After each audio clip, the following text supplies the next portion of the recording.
So many of you have noticed with the election coming close, the news coverage has begun to look kind of like this. I'm hysterical. I'm having hysterics. I'm hysterical. I can't stop when I get like this. I can't stop. I'm hysterical. And we know for most of that actually was a cut from CNN. We know that the reason the media does this is they're trying to cause this fog of crisis and hysteria, make everybody think that things are going terribly, something's wrong. They want Democrats to show up. They want Democrats to be upset, the people out of power because they're Democrats, and they want to suppress the Republican vote.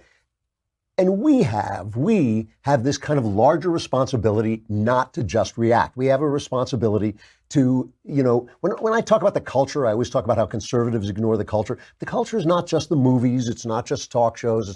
It's the way we live. It's the way we behave. It's the way we behave toward one another. It's the way we behave in public. It's the way we behave with our families and how we treat our families. I mean, it doesn't matter. I see these guys going around like, the moral world is collapsing. Our sexual mores have collapsed, but at least I'm getting laid. That's the thing. You go like, wait a minute. If you want to rebuild the culture, you got to start with yourself. Each of us carries a piece of the culture. So it's our job. It is our job, especially here on the Andrew Klavan Show, to step back, look at the bigger picture, look at what is being talked about in context so we can make moral choices, because the left is basically and has been for many years running a morality scam. They have been putting on the idea that somehow we are violating the moral code by being conservatives, by pushing for freedom, for pushing for the Constitution, whereas they, oh my goodness, what moral fellows they are. So we'll talk about that in terms of this birthright citizenship. Trump is saying he would like to issue an executive order to repeal the birthright citizenship, which seems to be, on the surface of it, guaranteed by the 14th Amendment, which was the amendment passed in 1868 to ensure that slaves were not, the ex-slaves would have citizenship, would not be kept out of citizenship by evil Democrats who were trying to, who were trying to change the outcome of the Civil War. See, Democrats would never do that now. What they said then was they said, the Civil War doesn't count because Abraham Lincoln was colluding with Russia. That's what they said. They would never do anything like that now, like try and overturn an election by spreading lies and spreading conspiracy theories. No, they would never do that. But they did that then. So, so all of that is causing panic and all this. And we'll talk to Jenna about it from a constitutional point of view. But my point is simply this. There's two things that the press wants to do as the election comes close. They want to spread a crisis, an atmosphere of crisis. They've been trying to do this for 2 years, and they want you to think that moral questions are on the line that you will violate by voting Republican. That's very important to them. Just before I get into this a little bit deeper, I want to just play this one montage that's been going around the internet, which I just love, which is a montage of how they have covered Trump in the first 2 years, in the first couple of years. This is just cuts from mainstream media. I think this is cut 6, right? Yeah. Breaking news, a new bombshell. One astrologer says this means the beginning of the end for President Donald Trump. The beginning of the end of the Trump presidency. Trump will resign. Trump is going to resign. Is this the tipping point? I know we've said it over and over. You think this is a tipping point? And over and over. This is a tipping point. And over and over. Breaking news, President Trump off the rails. It was the beginning of the end today. The beginning of the end. It reminds me a lot of the last days of Nixon. Breaking news tonight, new bombshell. This is the beginning of the end. The beginning of the end. The walls are closing in. The walls closing in. The walls closing in. Breaking overnight bombshell. This is a very dramatic day, and I think it might be near a tipping point. Do you think this is a tipping point? This is unbelievable. This is remarkable. Have you ever seen anything like this? His presidency is crippled. December 1st, 2017, you can mark it down. This is the day that everything changed. We begin with the bombshell. The beginning of the end? The beginning of the end. The beginning of the end. The beginning of the end. The beginning of the end. The beginning of the end. In fact, if this were a football game, we're in the third quarter. May even be the beginning of the end. It's amazing with all those bombshells falling that America's still standing. That's the tenor of reporting when a Republican is in office, amped up for Trump, right? It's always been like this. It is always, oh my God, the lies. Remember, every soldier who came home from Iraq, that was another tragedy. And of course, it is a tragedy. It is a tragedy, but it's also the nature of war. And the number of soldiers who died compared to other wars was, in keeping with small wars. That's what it was. But it was utter panic all the time. Now it's Trump. So Trump foments it himself because he likes it. He knows that while they're paying attention to they're chasing their own tails around, he knows he can get a lot done. But I want to point out, before we get to Jenna and the birthright citizenship thing, I just want to point out there's a race going on in New Jersey where Bob Menendez is running to keep his Senate seat. Now, I don't think there's been a Republican senator in New Jersey, a very blue state, for 50 years. I don't think they've had a Republican senator for 50 years.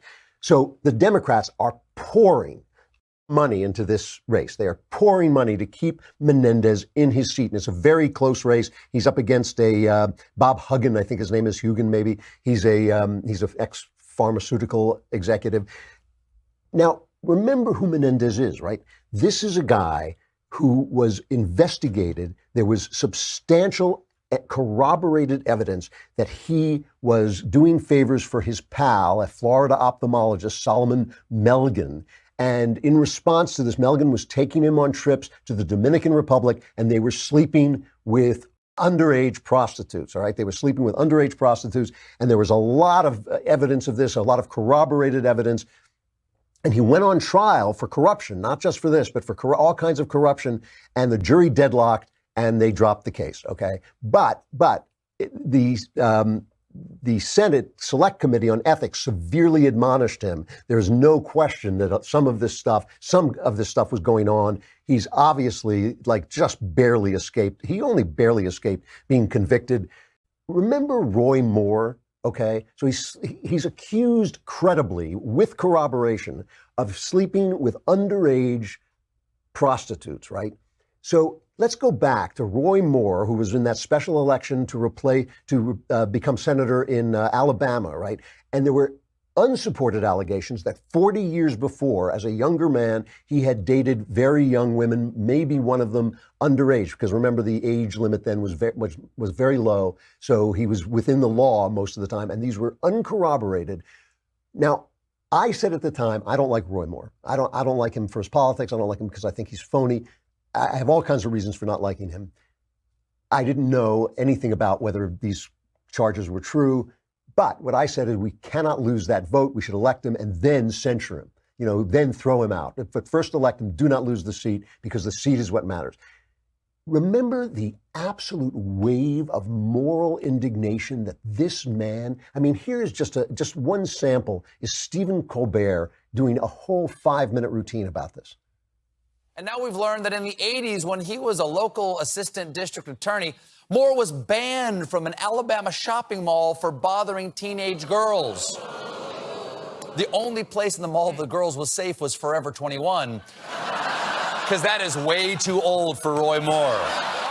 Okay, so fair enough. That's a joke. Here's Colbert on Bob Menendez. Yeah, suddenly it doesn't matter. Suddenly it doesn't matter a damn bit. The New Jersey Star-Ledger, here's their editorial endorsing Bob Menendez.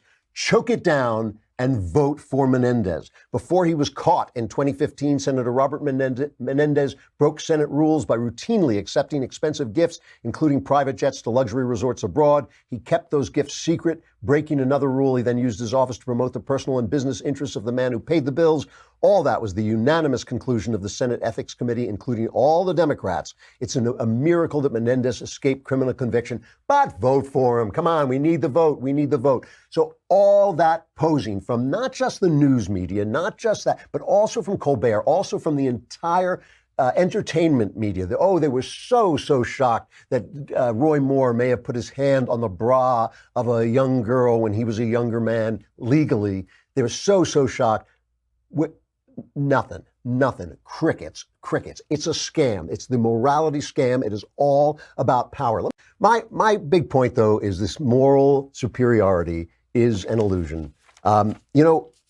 Listen, I just want to add this. I want to just conclude by saying that when we are dealing with politics, we're dealing with politics. If you want to see when you're dealing with morality, you're not dealing with any of these people, any of them, none of them, not one of them. I mean, we used to know that politicians were windbags, celebrities were, idiots, and news people were just kind of, Ted Baxter stand-up people. But if you need a reminder, I just have to play this one last thing, which is Don Lemon commenting on how we should not demonize people.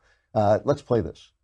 We have to stop demonizing people and realize the biggest terror threat in this country is white men, most of them radicalized right, up to the right. And we have to start doing something about them. There is no travel ban on them. There is no ban on, they have the Muslim ban. There is no white guy ban. So what do we do about that? You ever see that picture of the guy with half a head? Like his whole top of his head is caved in. You notice you never see him and Don Lemon at the same place. My God, this man. Anyway, that is their hypocrisy right there in about 20 seconds of tape. Unbelievable. And that is why we should not let them make us hysterical about any moral issue ever, ever. All of this stuff, the sex stuff, the healthcare stuff, this moral posing, it's all a lie. It's all a lie. The thing is, you've got to decide what you're for. You've got to decide what politician you're going to plug in there who's going to get you what you're for. That's all it's about. And then you have to live the moral life. You have to live the life you expect people to live and teach it to your superiors, these guys, these clowns who are in office.